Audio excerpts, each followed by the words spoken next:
यह है प्राचीन इजिप्ट के महान पिरामिड्स। प्राचीन जगत के सबसे ताकतवर राजाओं और रानियों के मकबरे और उनके साथ दफना गई बेपनाह दौलत की हिफाजत के लिए इन्हें बनाया गया था। लेकिन जब से इन्हें इस रेगिस्तान में बनाया गया, यह निशाना बने हैं टूम रेडर्स यानी मकबरे के लुटेरों के। मकबरे बनाने वालों और लूटने वालों के बीच का संघर्ष हजारों साल से चलता आया है। अब पूरे इजिप्ट के आर्कियोलॉजिस्ट टूम रीडिंग की शुरुआत से जुड़े राज सुलझाने में लगे हैं। मरने वालों की हिफाजत के लिए कैसे पिरामिड और मकबरे बेहतर बने और कैसे नई टेक्नोलॉजी उन खंडहरों से अहम जानकारी पा सकती है जिन्हें इन प्राचीन लुटेरों ने अपने पीछे छोड़ा। सकारा में ब्रिटिश आर्कियोलॉजिस्ट जॉन वड इजिप्ट के सबसे पहले बने पिरामिड जूसर के ग्रेट स्टेप पिरामिड में आए हैं। इसे आप इंसान का पहला बनाया स्काई स्क्रैप कह सकते हैं। जॉन और उनकी पत्नी आर्कियोलॉजिस्ट मरिया नीलसन पिछले 14 सालों से नील नदी के किनारे मौजूद इन पिरामिड्स की जांच पड़ताल कर रहे हैं। आज जॉन यह जानने की कोशिश करेंगे कि इस सबसे पहले पिरामिड को बनाने वालों ने किस तरह कीमती चीजों को लुटेरों से बचाने की कोशिश की। लुटेरों को इस इलाके में बना यह विशाल स्ट्रक्चर बहुत दूर से ही नजर आ जाता होगा। बहुत ही बड़ा है। मकबरे के लुटेरे प्राचीन इजिप्ट के लिए अभिशाप थे। इजिप्ट के लोगों को बेशकीमती चीजों के साथ दफनाया जाता था। अमीर लोग अपनी कब्र में काफी मूल्यवान चीजें रखवाते थे। डकैतों के लिए यह एक आकर्षण था और पिरामिड बनाने वाले यह बात जानते थे। हजारों टन वजनी चूना पत्थर के नीचे 27 मीटर लंबी एक शाफ्ट दफन गाह तक पहुंचती है। यहां फेरो की एक मम्मी को ग्रेनाइट के एक विशाल सार्कोफागस के अंदर रखा गया था। यहां जमीन के नीचे करीब 6 किलोमीटर लंबी सुरंगें हैं जो चढ़ावे से भरी हुई हैं और दफन गाह की हिफाजत करती हैं ताकि फेरो की बॉडी और बेशकीमती सामान को हमेशा के लिए सुरक्षित रखा जा सके। हैरानी की बात यह है कि एक बहुत बड़ी उपलब्धि माना जाता है उसे जो पिरामिड हमारे ऊपर रेगिस्तान में बना है, पर असली उपलब्धि तो यह भूल भुलैया है। यह सुरंगें तो जैसे खत्म होने का नाम ही नहीं लेती। यहां कई नकली दरवाजे और टेड एंड्स हैं। इसको बनाने वालों ने लुटेरों को भ्रम में डालने और रोकने के लिए इन्हें बनाया था। मुझे यहां आए हुए सिर्फ 10 मिनट ही हुए हैं और मुझे दिशा का अंदाजा बिल्कुल भी नहीं लग रहा है। अगर लुटेरे इस भूल भुलैया से आगे निकल पाते तो उन्हें दफनगाह में मौजूद खजाने तक पहुंचने के लिए उसमें दाखिल होना होता। इजिप्ट के प्राचीन लोगों का मानना था कि वह जेवरात और फर्नीचर जैसी ऐशो आराम की चीजों को अपने साथ अगले जन्म के लिए ले जा सकते थे। तो इन जगहों की हिफाजत के लिए बिल्डर्स ने चेंबर में दाखिल होने वाली जगहों को ग्रेनाइट की बड़ी बड़ी चट्टानों से बंद कर दिया। जिस तरह से मैं इस भूल भुलैया में गुम हो गया हूं, वैसे ही उन लुटेरों का सामना भी इन बड़े बड़े लाल पत्थरों से हुआ करता होगा। और इनके पीछे लिविंग गॉड, मेरा मतलब फेरो का असली सार्कोफागस यहां पर छिपा रहता होगा। इस पूरे पिरामिड को चोरों को रोकने के लिए ही डिजाइन किया गया था। लेकिन इजिप्ट के बाकी पिरामिड्स की तरह यह भी आज खाली है, क्योंकि लुटेरों ने अंदर घुसने का तरीका ढूंढ लिया।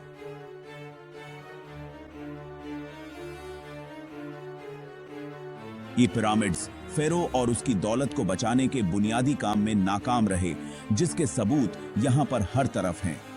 जब लुटेरे मकबरे में घुसते थे तो वो आसानी से ले जाई जा सकने वाली जवाहरा और सोने जैसी बेशकीमती चीजें ढूंढते थे।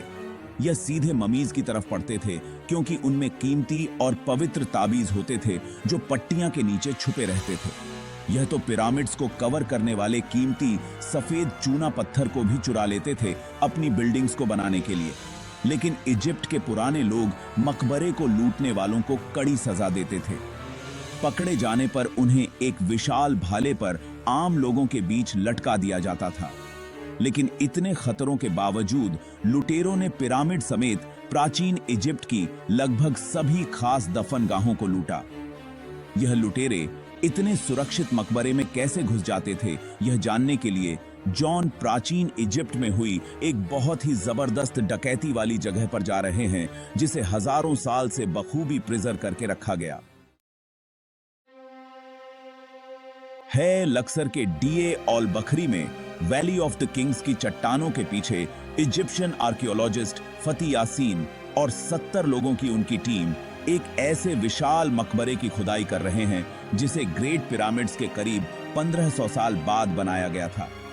फैथी तभी से एक आर्कियोलॉजिस्ट बनने का सपना देखते थे जब वो एक स्कूल ट्रिप पर पास मौजूद लक्सर आए थे और यहाँ पिछले 30 साल से काम करते रहे हैं।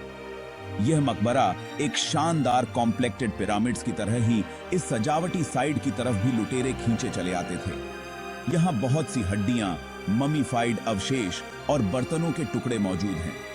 इनके बारे में जानना मुश्किल होगा क्योंकि हम काफी इंफॉर्मेशन गवा चुके हैं।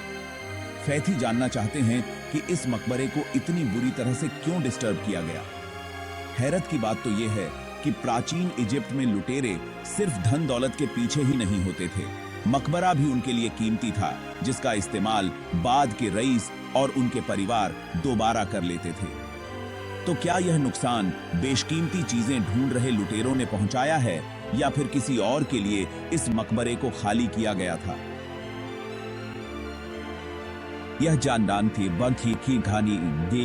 यह जानने के लिए फती इस मकबरे के मूल मालिक की तलाश कर रहे हैं। हमें यहाँ खुदाई का काम धीरे करना होगा, अपना वक्त लेकर और अपनी उम्मीद बनाए रखनी होगी। इनकी टीम इस मकबरे की दफन गाह तक का रास्ता साफ कर रही है, जहां उन्हें इस मकबरे के मालिक की बॉडी मिलने की उम्मीद है।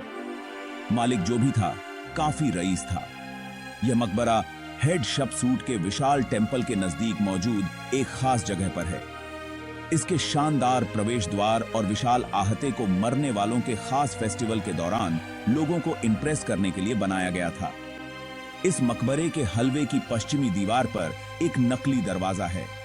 प्राचीन इजिप्शियंस का मानना था कि यह मकबरे के मालिक की रूह के लिए एक द्वार का रोल निभाता था। बड़े बड़े जश्न के दौरान प्राचीन इजिप्शियन चढ़ावे के तौर पर खाने पीने की चीजें और फूल लाते थे। इनका मानना था कि रूह इन्हें अगले जन्म में ले जा सकती है। इन जश्न में हिस्सा लेने वाले तो रात में यहां रुककर सपनों में अपने पूर्वजों की रूहों से बातें भी करते थे। लेकिन यह मकबरे सिर्फ लुटेरों के नहीं बल्कि उन लोगों के लिए भी एक टारगेट बन गए जो इन्हें अपने लिए चाहते थे। कई हफ्ते के काम के बाद फैथी की टीम इस मकबरे के बीच मौजूद दफन गाह तक का रास्ता साफ कर चुकी है। फैथी अब पहली बार इसमें दाखिल होकर यह देख सकते हैं कि इसके मूल मालिक की बॉडी अब भी अंदर है या नहीं।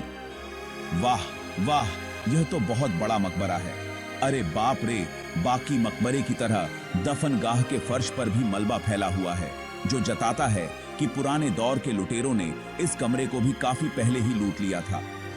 उस वक्त के आखिरी पड़ाव में लुटेरों ने इसे बहुत नुकसान पहुंचाया क्योंकि यह वैसी नहीं है जैसे हुआ करती थी।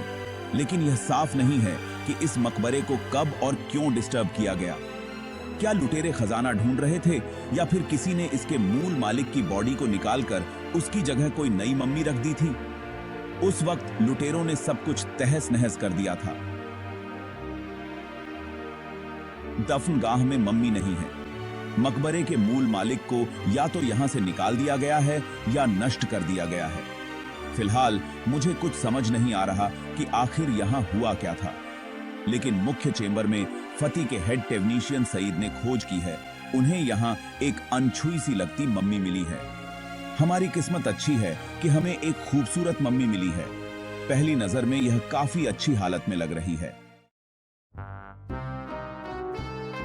काहिरा के दक्षिण में रेगिस्तान में मौजूद है एक प्राचीन शहर फिलाडेल्फिया। चलिए चलते हैं फिर। आइए, आ जाइए। इजिप्शियन आर्कियोलॉजिस्ट बासिम के हाथ कई सालों से यहां रेगिस्तान में दबे एक पुराने कब्रिस्तान को खोजने में लगे हैं। आज अपनी टीम के साथ एक ऐसे मकबरे की तरफ जा रहे हैं जो इजिप्शियन सिविलाइजेशन के आखिरी बरसों से जुड़ा है।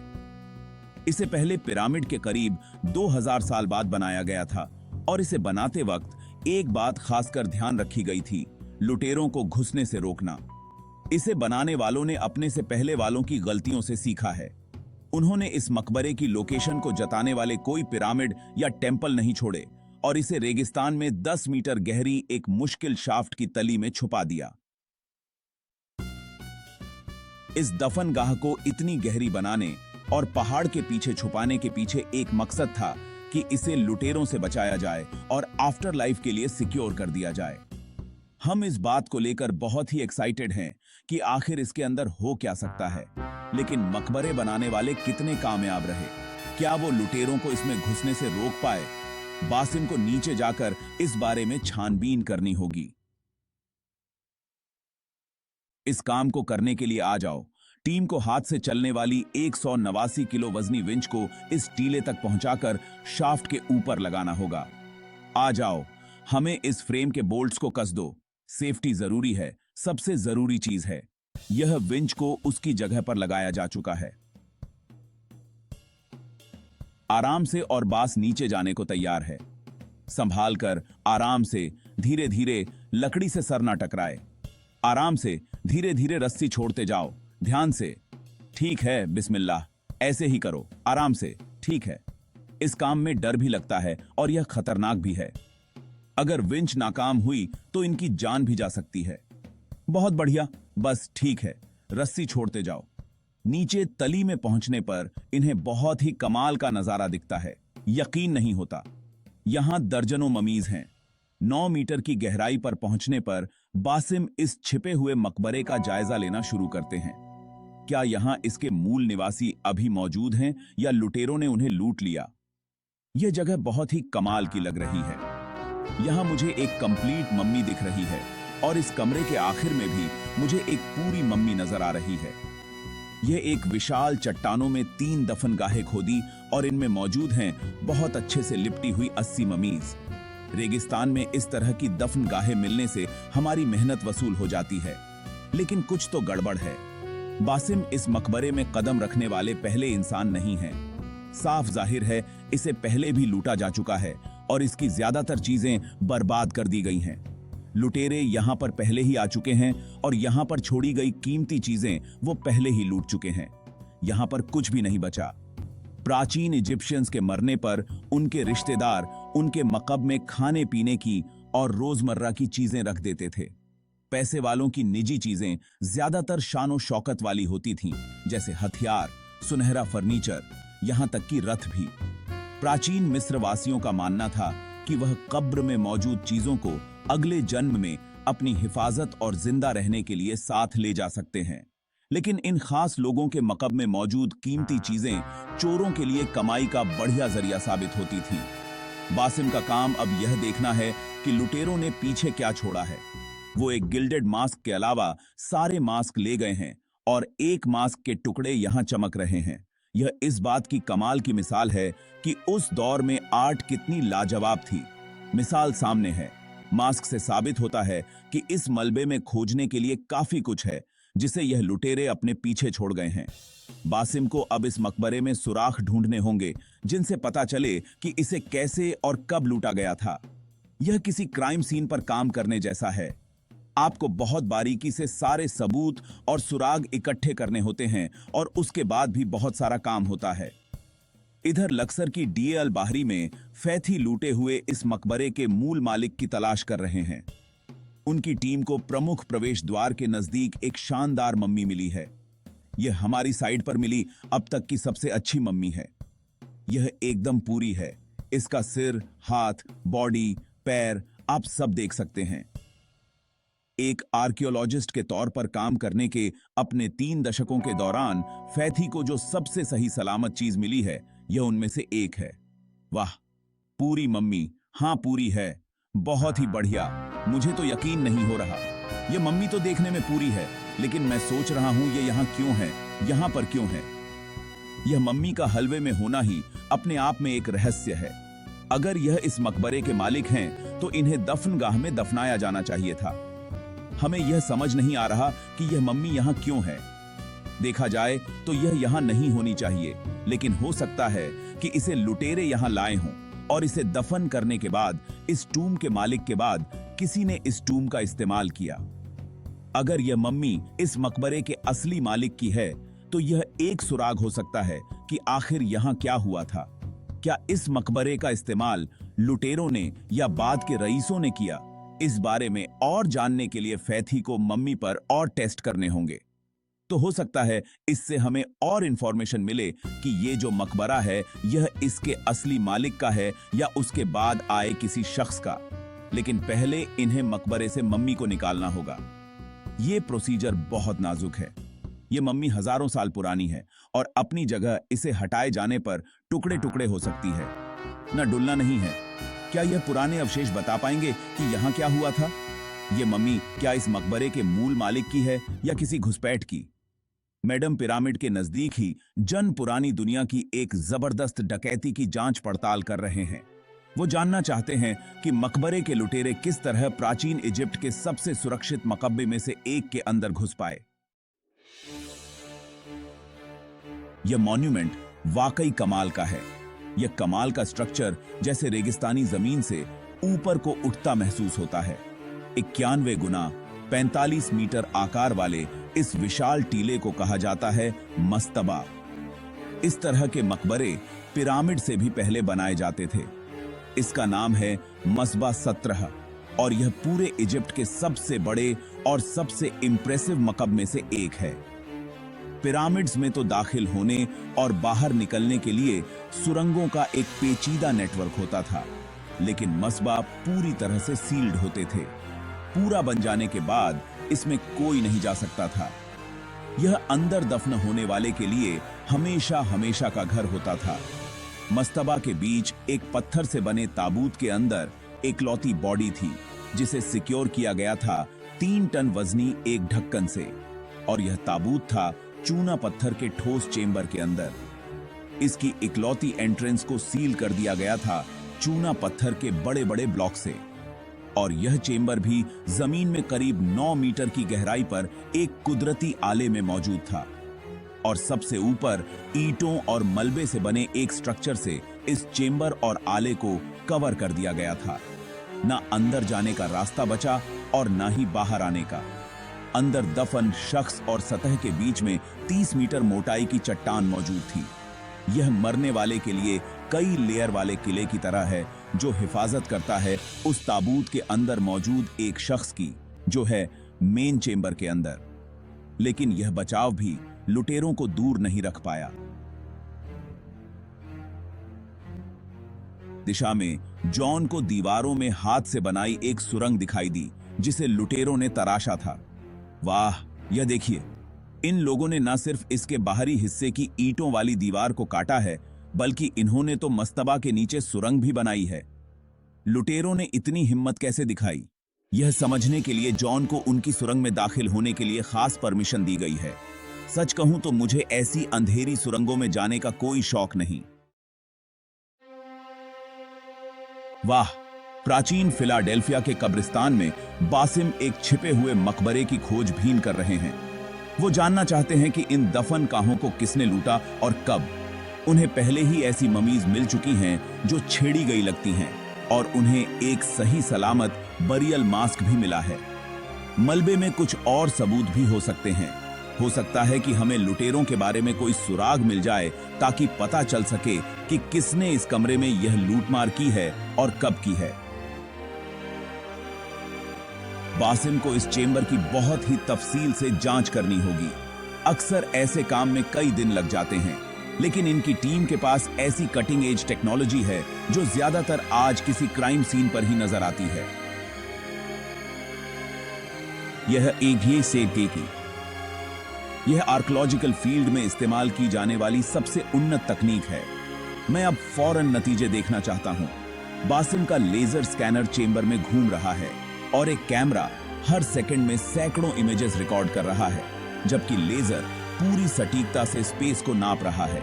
यह दोनों चीजें इस पूरे मकबरे का एक हाई रेजोल्यूशन मॉडल बना रहे हैं, जिससे बासिम को आंख से भी ना नजर आने वाली चीजें दिखाई देंगी। चलिए, हो गया।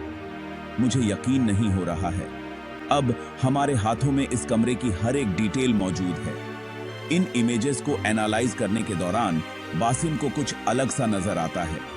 इस स्कैन को देखने से मुझे कुछ दिलचस्प जानकारी मिल रही है। मुझे यह मम्मी नॉर्मल नहीं लग रही है, तो हम इसकी छानबीन करेंगे। इस मम्मी से इस मकबरे को लूटने के सिलसिले में और उस टाइम के बारे में और भी सुराग मिल सकते हैं। लेकिन ठीक से जांच करने के लिए इन्हें पहले इसे यहाँ से निकालना होगा।